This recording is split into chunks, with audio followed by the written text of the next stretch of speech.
Hello husbands, bank of பரோடாவிலிருந்து நமக்கு எல்பிஓ recruitment வந்திருக்கு husbands.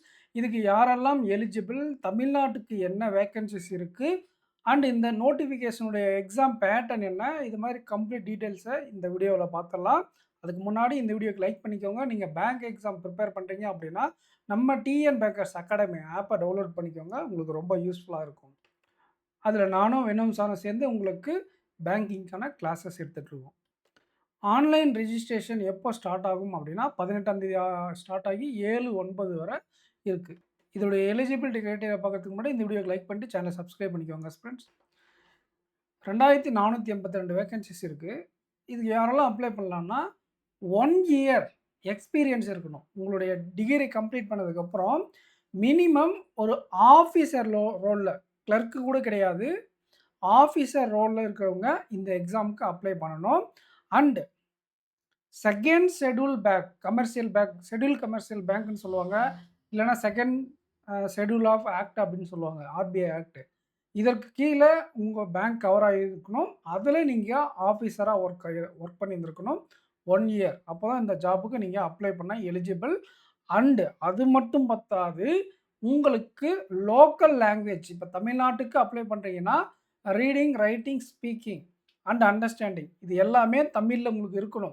இதுவே கர்நாடகாவுக்கு அப்ளை பண்ணுறீங்கன்னா கொங்கன் ஒரு லாங்குவேஜ் இருக்கும், கர்நாடகான்னு ஒரு லாங்குவேஜ் இருக்கும், இல்லை கர்நாடகா, கொங்கன் இந்த 2 லாங்குவேஜில் உங்களுக்கு அந்த ஃப்ளூயன்சி இருக்கணும். இதுவே ஹிந்தி பேஸ்டு ஸ்டேட்னா உங்களுக்கு ஹிந்தியில் அந்த 3-4மே இருக்கணும்.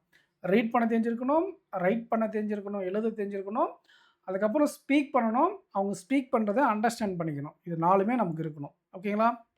வேக்கன்சிஸ் வைஸ் பார்த்தா நமக்கு தமிழ்நாட்டுக்கு ஒரு 128 வேக்கன்சி ப்ளஸ் அன்ஃபில்டு வேக்கன்சிஸ். இதுக்கு முன்னாடி நடந்த எல்பிஓ ரெக்ரூட்மெண்ட்டில் ஃபில் ஆகாத வேக்கன்சிஸ் ஒரு 4 இருக்குது. சரிங்களா? ஸோ இது 2ம் ஆட் பண்ணி நமக்கு தமிழ்நாடுக்கு வேக்கன்சிஸாக வந்திருக்கு. இது ரொம்ப அதிகமான வேக்கன்சிஸ் தான். நீங்கள் ஆல்ரெடி ஒரு ப்ரைவேட் பேங்க்லேயோ இல்லை இந்த இது போயிட்டு ப்ரொமோட் ஆகிருப்பீங்கல்ல, கிளர்க்காக போயிட்டு ப்ரொமோட் ஆகிருப்பீங்க. ஸோ அந்த மாதிரி ஆஸ்பிரண்ட்ஸ்லாம் நீங்கள் பேங்க் ஆஃப் பரோடா வரணும் அப்படின்னா இது ஒரு நல்ல ஆப்ஷன் தான். அதர் ஸ்டேட்டில் சில பேர் ஆர்ஆர்பி அப்ளை பண்ணியிருப்பாங்க, அவங்களுக்கும் இது நல்ல ஆப்பர்ச்சுனிட்டி ஆஸ்பிரண்ட்ஸ். கர்நாடகாவில் வேக்கன்சிஸ் அதிகமாக இருக்குது, நாங்கள் அப்ளை பண்ணியிருப்பாங்க. இங்கே வந்து இப்போ தமிழ்நாட்டுக்கு வரலாம் அப்படிங்கன்னா இது ஒரு நல்ல ஆப்பர்ச்சுனிட்டி. காம்படிஷன் கம்மியாக தான் இருக்கும். ஏன் அப்படின்னா இது எலிஜிபிலிட்டி வந்து எக்ஸ்பீரியன்ஸ் கேண்டிடேட் அப்படிங்கிறதுனால காம்படிஷன் கம்பல்சரியாக கம்மியாக இருக்கும். ஓகே, எத்தனை வயசு வரை இதுக்கு அப்ளை பண்ணலாம் அப்படின்னு பார்த்தீங்க அப்படின்னா மினிமம் 21, மேக்ஸிமம் 30 இருக்குது. பட் உங்களுடைய கேட்டகிரிக்கு தகுந்த மாதிரி உங்களுக்கு ஏஜ் ரிலாக்ஸேஷன் இருக்கும். அண்ட் எஜுகேஷன் குவாலிஃபிகேஷன் பொறுத்தவரை உங்களுக்கு ஒரு டிகிரி இருந்தாலே போதும்.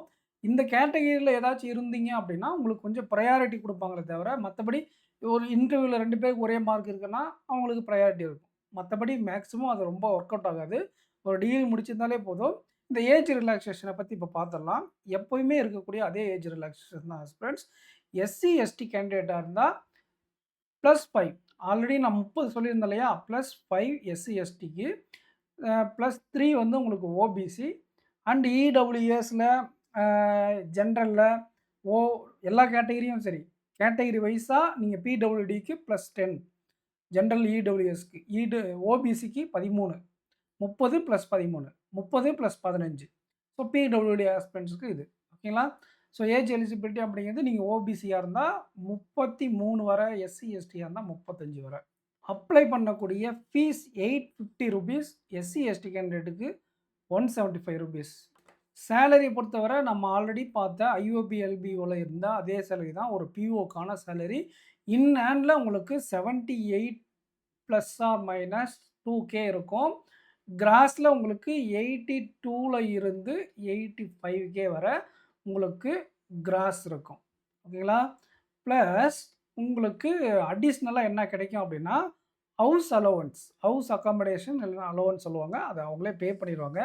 டோட்டலாக உங்களுக்கு கம்பெனி 1 லட்சத்துக்கு மேலே 1,15,000 வரை உங்களுக்கு செலவு பண்ணோம். இதுக்கு நம்ம ஆல்ரெடி ஒரு வீடியோ போட்டிருப்போம், இங்கே பாருங்கள். ஓகேங்களா? எல்பிஓ எவ்வளோ சேலரி வாங்குவாங்க அப்படிங்கிறதுக்காக, ஐஓபிக்காக ஒரு வீடியோ போட்டிருக்கோம். ரைட். அடுத்து ப்ராபேஷன் பீரியட் அப்படின்னா உங்களை ஒரு 1 இயருக்கு பர்மனன்ட் எம்ப்ளாயி தான் நீங்கள். ஆனால் இருந்தாலும் ஒரு ட்ரைனிங் மாதிரி நீங்கள் 1 இயர் போயிட்டு அவங்க சொல்லக்கூடிய ஃபார்மேட்லலாம் நீங்கள் ஒர்க் பண்ணணும். ஒவ்வொரு பேங்க் ஒவ்வொரு மாதிரி ஃபாலோ பண்ணுவாங்க. கொஞ்ச நாள் ஒரு 2 மந்த்ஸோ இல்ல 1 மந்த்தோ ட்ரெய்னிங் சென்டர்ல இருக்கும். 1 மந்த் இருக்குன்னு வச்சுக்கங்களேன். அதுக்கப்புறம் லோக்கல் பிரான்ச்ல அங்க பக்கத்திலேயே ஏதாச்சும் 3 மாசம் ஒர்க் பண்ண சொல்லுவாங்க. அதுக்கப்புறம் உங்களுடைய பிரான்ச்ல ஒரு 7 மாசம் ஒர்க் பண்ணணும். அதுக்கப்புறம் உங்களுக்கு வந்து என்ன நடக்கும் அப்டின்னா, அ பெர்மனன்ட்டா ஒரு பிரான்ச் குடுப்பாங்க. அதுவரை நீங்க அங்கங்க ஒர்க் பண்ற மாரி இருக்கும். சில இடத்துல 1 மாசம் ட்ரெய்னிங் முடிச்சுட்டு 1 வருஷம், 2 வருஷம் நீங்க போயிட்டு, நீங்க ஏதாச்சும் ஒரு பேங்க்ல பிஓவா ஒர்க் பண்ண வேண்டியிருக்கும். அதுக்கப்புறம் உங்களுக்கு பெர்மனன்ட் பிரான்ச் குடுப்பாங்க. 1 வருஷம் அந்த ப்ராபேஷன் பீரியட் இருக்கும். ஓகேங்களா? சர்வீஸ் பாண்ட் அப்டின்னா, நீங்க ரூ. 2,00,000 குடுக்கணும். ஓகேங்களா?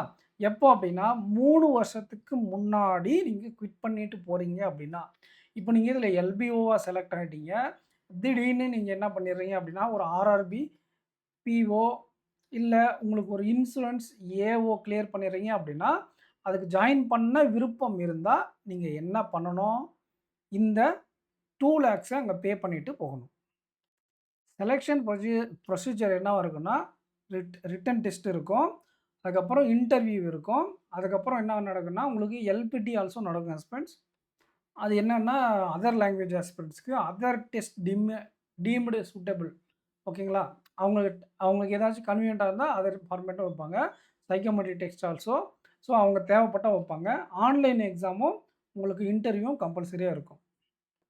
எக்ஸாம் பேட்டர்ன் பார்த்தா சிம்பிளா இருக்கு. 30 கொஸ்டின், 30 கொஸ்டின் ஈச் எல்லா சப்ஜெக்ட்டும். Reasoning, general awareness, banking knowledge, English knowledge. இதில குவான்ட்ஸ் உங்களுக்கு கிடையாது.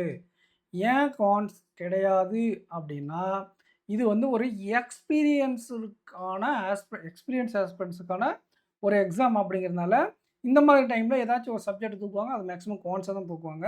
அதற்கு பதிலா உங்களுக்கு என்ன வந்துருச்சுன்னா, பேங்கிங் நாலேட்ஜ்ன்னு வந்துருச்சு. ஆனா ஜெனரல் எக்கனாமிக் அவேர்னஸ்ல கரண்ட் அஃபேர்ஸ் வரும். பேங்கிங் நாலேட்ஜ்ல நீங்க இவ்வளோ 1 வருஷமா மினிமம் 1 இயர் ஒர்க் பண்ணியிருப்பீங்க இல்லையா? அத பத்தின கொஸ்டின்ஸ் அதில இருக்கும். சரிங்களா? ஸோ இந்த 4 சப்ஜெக்ட்டும் நீங்க எக்ஸாம்ல எழுதுற மாரி இருக்கும். காம்படிஷன் ரொம்ப கம்மியா தான் இருக்கும் ஹஸ்பண்ட்ஸ். நீங்க யாராச்சும் இந்த வீடியோ இதுவரைக்கும் பார்த்துட்டு இருக்கீங்க அப்படின்னா, உங்க ஃப்ரெண்ட்ஸ்க்கு நம்ம சேனல ஷேர் பண்ணி விடுங்க. இன்னும் மத்த டீட்டெயில்ஸ்லாம் பார்க்கலாம். ஸோ உங்க ஜூனியர்ஸ் யாராச்சும் பேங்க் எக்ஸாம் ப்ரிப்பேர் பண்ணாலும் நம்ம சேனல ரெஃபர் பண்ணுங்க ஃப்ரெண்ட்ஸ். எக்ஸாம் சென்டர பொறுத்தவரை தமிழ்நாட்டுக்கு எங்க குடுத்துருக்காங்க அப்படின்னா, சென்னை, மதுரை, திருநெல்வேலி, சேலம், கோயம்புத்தூர், திருச்சி, வேலூர், விருதுநகர், தஞ்சாவூர், கடலூர் அண்டு கன்னியாகுமரி, நாகர்கோயில் இது 2த்துல ஏதாச்சும் ஒரு இடம், நாமக்கல். ரோல்ஸ் அண்ட் ரெஸ்பான்சிபிலிட்டீஸ் இங்க குடுத்துருக்காங்க. என்னென்ன ஒர்க்லாம் நீங்க பண்ணணும் அப்படிங்கிறத நீங்க அப்படியே ரீட் அவுட் பண்ணி பாருங்க ஹஸ்பண்ட்ஸ். இந்த பிடிஎஃப்ப நான் என்ன பண்ணியிருக்கேன் அப்படின்னா, நம்மளுடைய டெலகிராம் குரூப்ல குடுத்துருக்கேன். அண்ட் நீங்களும் டவுன்லோட் பண்ணி பார்க்கலாம். அதில லாஸ்ட் பேஜ்ல உங்களுக்கு இல்ல 15வது பேஜ்ல எல்பிஓடைய ரோல்ஸ் அண்ட் ரெஸ்பான்சிபிலிட்டீஸ் என்ன அப்படிங்கிறத குடுத்துருக்காங்க. ஓகேங்களா? ஏன் அப்படின்னா, இந்த எல்பிஓ ரோல்ஸ் அண்ட் ரெகுலேஷன்ஸ் அப்படிங்கிறது ஒவ்வொரு பேங்க்ஸுக்கு தகுந்த மாரி மாறும். அதனால அவங்க தெளிவா இப்போ இந்த எல்பிஓல என்னென்ன இருக்கும் அப்படிங்கிறத குடுத்துருக்காங்க. இந்த ரோல்ஸ் தான் உங்களுக்கு இருக்கும் மேக்ஸிமம். ஓகேங்களா? அது என்னென்னன்னா, day by day banking operations இருக்கும். கஸ்டமர் சர்வீஸ், அக்கவுண்ட் மேனேஜ்மென்ட் அதாவது ஜெனரல் பேங்கிங் ஆப்பரேட் பண்ணக்கூடிய வேலையும் உங்களுக்கு இருக்கும். அது மட்டும் இருக்காது. இந்த credit proposal, administrator, process appraiser actually uh ஒரு ஆஃபீஸரா நீங்க போனீங்க அப்படின்னா, பிஓவா போனீங்க அப்படின்னா, உங்களுக்கு பேங்க்ல நெறைய டிபார்ட்மென்ட்ட அலோகேட் பண்ணுவாங்க. அந்த மாரி தான் இதுலயும் இருக்கும். ஓகேங்களா? நீங்க ஜாயின் பண்ணதுக்கப்புறம் உங்களுக்குன்னு ஒரு ரோல் குடுப்பாங்க. அதுல என்னென்ன ரோல்ஸ் எல்லாம் கிளாரிஃபை ஆகும் அப்படிங்கிறத இங்க குடுத்துருக்காங்க. இப்போ உங்க day by day banking operate பண்ணிட்டு கூடிய ஒரு இடத்துல நீங்க ஒர்க் பண்ண வேண்டியிருக்கும். சரிங்களா? இல்ல இங்க பாருங்க build and maintain effective relationship with customers. So இது ரிலேஷன்ஷிப் மேனேஜர் ரோல் மாரி. ஓகேங்களா? இப்போ உங்களுக்கு ஏன் மேக்ஸிமம் எல் எல்பிடி வைக்கிறாங்க அப்படின்னா, உங்களுக்கு லோக்கல் லாங்குவேஜ் இருக்கு இல்லையா? அத யூஸ் பண்ணி உங்களுடைய கஸ்டமர்ஸ் ரிலேஷன்ஷிப்பை டீப்பன் பண்ணி, உங்களுடைய பேங்க்குடைய பிசினஸ இன்கிரீஸ் பண்ணணும். ஃபினான்சியல் இன்க்ளூஷன ப்ரமோட் பண்றது மூலமா. ஓகேங்களா? அப்படி டிஃபரெண்ட் ரோல்ஸ் உங்களுக்கு இருக்கும். அத ஃபுல்லா அங்க படிச்சு பாருங்க. அதுல உங்களுக்கு ஏதாச்சும் ஒரு ரோல் அங்க நீங்க ஒர்க் பண்ணும்போது இருக்கும். ஓகேங்களா? இது ஃபிக்ஸ்டு கிடையாது. இந்த ரோல் தான் உங்களுக்குன்னு. அது time to time depends on branch. நீங்க பிரான்ச் மாற மாற, இல்ல அந்த பிரான்ச்லயே வேற இந்த இந்த இந்த வொர்க் முடிஞ்சுச்சா? இப்போ அடுத்து இந்த இந்த ஒர்க் தான் போகணும். ஓகேங்களா? அந்த மாரி உங்களுக்கு ரோல் மாறிக்கிட்டே இருக்கும். ஓகேங்களா? ஸோ இந்த டைம்க்கு இந்த ரோல், இந்த டைம்க்கு இந்த ரோல் அப்படிங்கிற மாரி. அது டே டூ டே மாறுமா? இல்ல மந்த் மாறுமா அப்படி இல்ல. ஸோ சர்டைன் டாஸ்க் இருக்கா? அதுக்கு தகுந்த மாரி உங்களுடைய ரோல் இருக்கும். ஓகேங்களா? இதெல்லாம் படிச்சு பாருங்க. ஸோ இவ்வளோ ரோல்ஸ் இருக்கே, கண்டிப்பா நம்ம ஜாயின் பண்ணலாமாங்க சார் அப்படின்னா, உங்களுக்கு சேலரி பாருங்க, கண்டிப்பா ஹெவியான பேக்கேஜ் இருக்கிறதுனால, கண்டிப்பா அந்த ரோல் உங்களுக்கு இருக்கும். நீங்க அதர் ஸ்டேட்ல போய் புரியாத லாங்குவேஜ்ல ஒர்க் பண்றதும் கஷ்டம் தான். அதே மாதிரி தமிழ்நாட்ல இருக்கும்போது, அதற்கு தகுந்த மாதிரி உங்களுக்கு பெனிஃபிட்டும் இருக்கும். ஓகேங்களா? நீங்க ஹேண்டில் பண்ணக்கூடியது தமிழ் பீப்பிள. அண்ட் அதில கொஞ்சம் உங்களுக்கு மார்க்கெட்டிங் ஓரியன்டடான ஜாபோ, ஒரு சில இடத்துல டார்கெட் ஓரியன்டடான ஜாபோ இருக்க வாய்ப்புகள் இருக்கு. பட் இது பிரான்ச் டூ பிரான்ச் அந்த அவைலபிலிட்டிய பொறுத்து ஜாப் ரெக்யர்மென்ட் தகுந்த மாரி மாறும். அதையும் நீங்க மைண்ட்ல வச்சுக்கணும். இந்த வீடியோ உங்களுக்கு யூஸ்ஃபுல்லா இருந்திருக்கும்னு நெனைக்கிறேன். இந்த வீடியோக்கு லைக் பண்ணிட்டு சேனல சப்ஸ்கிரைப் பண்ணிக்கோங்க. அண்ட் உங்க ஃப்ரெண்ட்ஸ்க்கு நம்ம சேனல ஷேர் பண்ணி விடுங்க ஃப்ரெண்ட்ஸ். Thank you.